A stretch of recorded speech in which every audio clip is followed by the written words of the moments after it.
good morning. Welcome to Chemistry School of Learning YouTube channel. See, Unit 10 நடத்திட்டு இருக்கேன் PGTRB portionல. இன்னைக்கு நம்ம பார்க்கிறது IR spectroscopy அப்படினு பார்ப்போம். So IR spectroscopy னா என்ன, அதுல இருக்கக்கூடிய important terms என்ன, நம்ம என்னெல்லாம் படிக்கணும், அதுக்கு உள்ளார exam point of view என்னெல்லாம் கேட்பாங்க அப்படிங்கறது நம்ம இந்த கிளாஸ்ல பார்ப்போம்.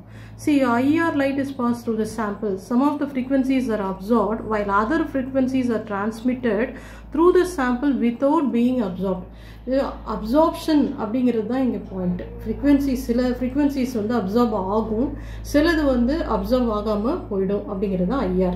ஸோ நம்ம எடுத்துகிட்ட சாம்பிள் என்னவா இருக்கலாம், இது எக்ஸாம் பாயிண்ட் ஆஃப் வியூல தெரிஞ்சுக்கோங்க. நுஜால், லிக்விட் பாரஃபின், ஹெக்ஸாக்ளோரோபியூட்டாடையீன், CFC இது எல்லாமே வந்து சாம்பிளாக எடுத்துக்க பாசிபிலிட்டி இருக்குது. ஓகே, ஐஆர்னு எடுத்துட்டோன்னே அதில் பார்க்க வேண்டிய important point near IR region, for IR region அப்படின்னு சொல்லி. முதல்ல ஐஆர் ரீஜன் எங்கேருந்து ஸ்டார்ட் ஆகுதுன்னா 2.5 மியூ டு 15 மியூ வரைக்கும் இருக்குது. அதில் நியர் ஐஆர் ரீஜன்னா 0.8லேருந்து 2.5 வரைக்கும் இருந்ததுன்னா நியர் ஐஆர் ரீஜன் அப்படின்னு சொல்கிறோம். 15 மியூ டு 200 மியூ வரைக்கும் இருந்ததுன்னா அது ஃபார் ஐஆர் ரீஜன். ஸோ இதை வந்து கண்டிப்பாக தெரிஞ்சுக்கணும். இது பேசிக்கு, இது நீங்கள் படிச்சிருப்பீங்க, இருந்தாலும் ஞாபகம் வச்சுக்கோங்க, இது இம்பார்ட்டன்ட். நெக்ஸ்ட் இந்த ஐஆர் பற்றி படிக்கும்போது வேவ்லேருந்து வேவ் நம்பருக்கு இருக்கக்கூடிய கார்லேஷனை நம்ம தெரிஞ்சுக்கிறோம்.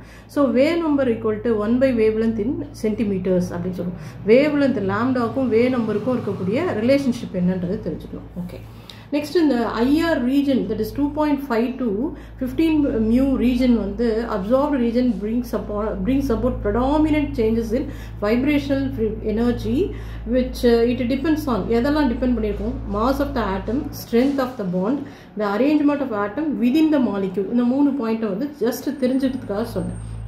Okay, next, when IR light is passed through the sample, vibrational and rotational energies of the molecule is increased. இது உங்களுக்கு தெரியும். இதில் 2 டைப் ஆஃப் இது இருக்குது அப்படின்னு நம்ம சொல்லுவோம்.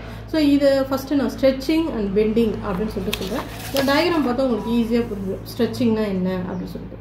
ஸோ இது ரெண்டுமே என்னது, ஆட்டம்ஸ்.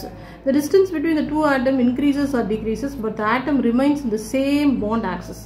இப்போ ஸ்ட்ரெச் பண்ணும்போது இதோட டிஸ்டன்ஸ் இன்க்ரீஸ் ஆகலாம் இல்லை டிக்ரீஸ் ஆகலாம், ஆனால் ஆட்டம் வந்து அதே இடத்துல தான் இருக்கும். அதான் ஸ்ட்ரெச்சிங். வேற பெண்டிங் எடுத்துட்டோம்னா இப்போ பாருங்க, நான் இப்படியும் எழுதியிருக்கேன், இப்படியும் நான் ஆரோ மார்க் போட்டிருக்கேன். இந்த position of the atom changes with respect to the original bond axis. இது வந்து சேஞ்ச் ஆகிறதுக்காக பாசிபிலிட்டி இருக்குது. பெண்டிங் போது அதில் என்ன சொல்ல வரும்னா, ஒரிஜினல் பாண்ட் ஆக்சிஸை பேஸ் பண்ணி இந்த பொசிஷன் சேஞ்ச் ஆக சான்சஸ் இருக்குது. ஸ்ட்ரெச்சிங்கில் நான் 2 டைப் பார்க்குறோம். தட் இஸ் சிமெட்ரிக் ஸ்ட்ரெச்சிங், நான் அசிமெட்ரிக் ஸ்ட்ரெச்சிங் அப்படின்னு சொல்லுவேன். சிமெட்ரிக் ஸ்ட்ரெச்சிங்னா இது ரெண்டுமே ஒரே டைரக்ஷனில் போட்டிருக்க பாருங்க. அசிமெட்ரிக் ஸ்ட்ரெச்சிங்னா இது ஒரு டைரக்ஷன், இது ஒரு அதுக்கு opposite direction. The movement of the atom with respect to particular atom in a molecule is in the same direction. That is symmetric stretching. Asymmetric ஸ்ட்ரெச்சிங்னா one atom approaches central atom while the other departs from it அப்படின்னு நம்ம சொல்கிறோம். அது asymmetric stretching அப்படின்னு சொல்லுவோம். Next bending vibrations அப்படின்னு சொல்கிறோம். அதில் ஒரு 4 டைப் எக்ஸ்பிளைன் பண்ணுவோம். ஃபர்ஸ்ட் சிசரிங் அப்படின்னு சொல்கிறேன். சிசரிங் போது இந்த ஆட்டமும் approach each other, 2 atoms approach each other. இந்த டயக்ராம் ஞாபகம் வச்சுக்கோங்க, தானா ஞாபகம். திஸ் ராக்கிங், இந்த ஆட்டம் இப்படி வருது, இந்த ஆட்டம் இப்படி போகுது, same direction. Movement of atom taken place in same direction. இது இப்படி வருது, அதே டைரக்ஷனில் இது இப்படி போகுது. நெக்ஸ்ட் வேகிங் அப்படின்னு சொல்கிறேன். வேகிங் அப்படின்னும் போது 2 atoms move up and down the plane with respect to the central atom. இது ரெண்டுமே மேலே எம்பி போகுது, atom move up and down அப்படின்னு சொல்லுவோம்.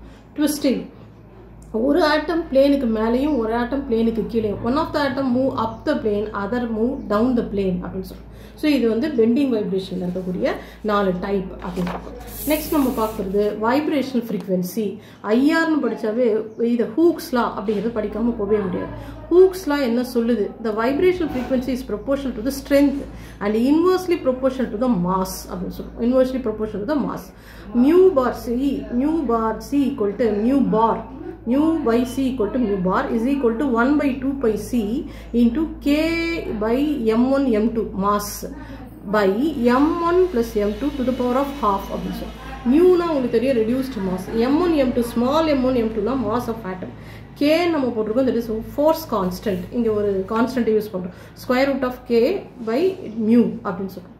c velocity of radiation உங்களுக்கு தெரியும் 2 pi c அதோட value 2.998 into 10 to the power of 10 centimeter second inverse. So ஹூக்ஸ்லாம் என்ன ஞாபகம் வரும்னா இதான் ஞாபகம் வரணும். Vibration frequency is proportional to the strength and inversely proportional to the mass. அது ஞாபகம் வச்சுக்கோங்க. ஓகே, இந்த வைப்ரேஷனல் ஃப்ரீக்வன்சியை பற்றி சொல்லும்போது பாண்ட் ஸ்ட்ரென்த் அது எதை டிபெண்ட் பண்ணியிருக்கு அப்படின்னா பாண்ட் ஸ்ட்ரென்த்தும் ரெடியூஸ்டு மாஸை டிபெண்ட் பண்ணியிருக்கு. ஓகே, நெக்ஸ்ட் வைப்ரேஷன் ஃப்ரீக்வன்சி படித்தா அதுக்கப்புறம் அந்த நம்பர் ஆஃப் ஃபண்டமெண்டல் வைப்ரேஷன்ஸ் நமக்கு தெரியணும். ஓகே, இப்போ நம்ம வந்து இப்போ பொட்டன்ஷியல் எனர்ஜி டயக்ராம் அப்படின்னு ஒரு கான்செப்ட் பார்க்குறோம். Potential energy diagram. IR spectrum of a molecule results due to the transition between two different vibration energy level. இது potential energy diagram. இப்போ நம்ம என்ன பண்ணுறோம், வேல்யூ கொடுக்குறோம். V equal to 0, 1, 2, 3 இதெல்லாம் வைப்ரேஷன்ஸ். இந்த வைப்ரேஷன் ஒரு certain point, that is chemical bond. இந்த பாயிண்ட்ல ஹார்மோனிக் ஆசிலேட்டர் நான் ஏன் சொல்றேன்னா, இந்த இடத்துல H Planck constant value mu equal to vibration frequency.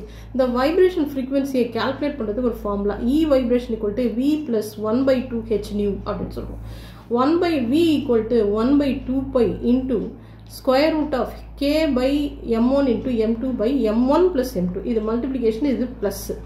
K na உங்களுக்கு தெரியும் force constant. M1 M2 mass of atoms இது ஒரு எழுதுறது.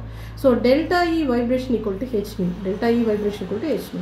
Delta E vibration equal to E vibration. V equal to 1. இது first. V equal to 1. Next V equal to 0. இதற்கு கண்டுபிடிக்கிறோம். V equal to 1. 1 plus 1 by 2 H nu. 0 plus 1 by 2 H nu equal to 3 by 2 H nu is minus 1 by 2 H nu. இந்த இதோட calculate பண்ணும்போது வெறும் H nu நமக்கு கிடைக்குது. See, vibration frequency Hooke's law இதோட relate ஆகுதுன்னு தெரிஞ்சுக்கங்க. நெக்ஸ்ட் ஃபண்டமெண்டல் வைப்ரேஷன்ல வைப்ரேஷன்னா என்ன, அதோட கால்குலேஷன் எப்படி அப்படிங்கிறத நமக்கு தெரியும். நெக்ஸ்ட் இன்னொரு பாயிண்ட் இதில் இம்பார்ட்டன்ட், ஐஆரை பற்றி படிக்கணும். டிகிரிஸ் ஆஃப் ஃப்ரீடம் அப்படின்னு சொல்கிறோம்.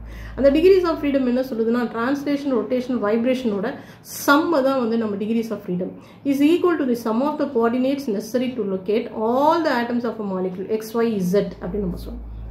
ஓகே, இப்போ நம்ம செலெக்ஷன் ரூலுக்கு போகிறோம். நம்ம எடுத்துட்ட molecule, if a molecule has center of symmetry, then the vibrations are centrosymmetric. IR inactive-ஆ இருந்தால் Raman active-ஆ இருக்கும். லாஸ்ட் கிளாஸே பார்த்துருக்கோம். The vibration which are not centrosymmetric, IR active-ஆ இருந்தால் Raman inactive-ஆ இருக்கும், ஆப்போசிட்டாக இருக்கும். நெக்ஸ்ட் அது எக்ஸாம்பிள் எக்ஸ்பிளைன் பண்ணுறதுக்காக கார்பன் டை ஆக்சைடு போட்டிருக்கும். Carbon di oxide symmetric stretching எடுத்திருக்கேன் பாருங்க. இது இந்த டைரக்ஷனில் போகுது, இந்த டைரக்ஷனில் போகுது. அப்போ IR inactive. அசிமெட்ரிக் ஸ்ட்ரெச்சிங் ரெண்டுமே சேம் டைரக்ஷனில் போகுது. IR inactive. அதோட வேல்யூ 23, அதோட மியூ வேல்யூ 2350 சென்டிமீட்டர் இன்வர்ஸ் அப்படின்னு போட்டோம்.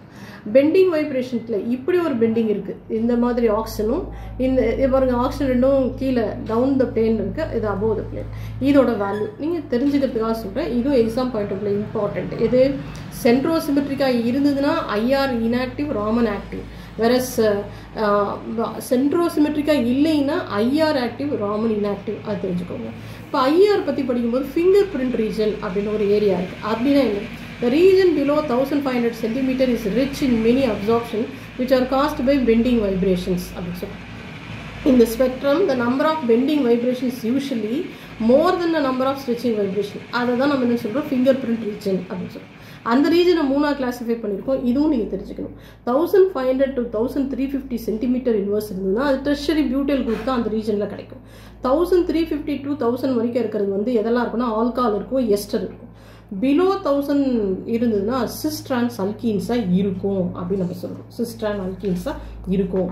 இதுதான் ஃபிங்கர் பிரிண்ட் ரீஜனை பற்றி நம்ம சொல்லக்கூடிய விஷயம். ஓகே, அடுத்து நம்ம பார்க்குறது அதோட அப்ளிகேஷன்ஸ். ஐஆரோட அப்ளிகேஷன்ஸ் என்னன்னா, it is used to identify functional groups in structural elucidation of organic compounds. Functional குரூப்பை கண்டுபிடிக்க முடியும். Quantitative analysis of number of organic காம்பவுண்ட்ஸை கண்டுபிடிக்க முடியும். கோவேலன்ட் பாண்ட்ஸை பற்றி படிக்க முடியும். Studying the progress of reaction ப்ராக்ரஸை தெரிஞ்சுக்கலாம். It is use to detect impurities in a compound அப்படின்னு சொல்கிறோம். Shape of symmetry of inorganic மாலிகுலை கண்டுபிடிக்க முடியும். Study the presence of water in a sample. Cis trans isomers in a mixture of compounds, அதோட ratio கண்டுபிடிக்க முடியும். குவாலிட்டேட்டிவ் அனாலிசிஸ் ஆஃப் ஃபங்க்ஷனல் குரூப்ஸில் use ஆகுது. ஸ்டடி ஆஃப் கீட்டோயினால் டாட்டாமிசம் அதில் இருக்குது. Distinguish between 2 types of hydrogen bonding அப்படின்னு சொல்லுவோம். Intermolecular, intra ரெண்டுத்தையும் சொல்லுவோம். Study of complex molecules. இதெல்லாம் ஜஸ்ட் அப்ளிகேஷன் நீங்கள் தெரிஞ்சுக்க வேண்டியது. ஸோ இன்னைக்கு கிளாஸில் நம்ம பார்த்தது ஐஆர்னு எடுத்துட்டா அதில் மெயினாக பார்க்க வேண்டியது near IR region, for IR region, இதோட சாம்பிள்ஸ் ஞாபகம் வச்சுக்கோங்க. அதுக்கப்புறம் இதில் எடுத்துக்கக்கூடிய ரிலேஷன்ஷிப், ஸ்ட்ரெச்சிங் அண்ட் பெண்டிங் வைப்ரேஷன்னா என்ன, அதில் எத்தனை டைப் இருக்குது, ஸ்ட்ரெச்சிங்கில் அசிமெட்ரிக் இருக்குது, பெண்டிங்கிறதுல 4 டைப் இருக்குது, அது நமக்கு important. Next selection rules. Next நம்ம பார்க்குறது செலெக்ஷன் ரூல்ஸில் என்ன நான் சொன்னேன், ஃபிங்கர் பிரிண்ட் ரீஜன் என்னன்னு சொன்னேன், அதோட அப்ளிகேஷன்ஸ் என்னங்கிறத சொன்னோம். இன்றைக்கி இந்த வீடியோ பிடிச்சிருந்தா லைக் பண்ணுங்கள், ஷேர் பண்ணுங்கள், சப்ஸ்கிரைப் பண்ணுங்கள். தேங்க்யூ.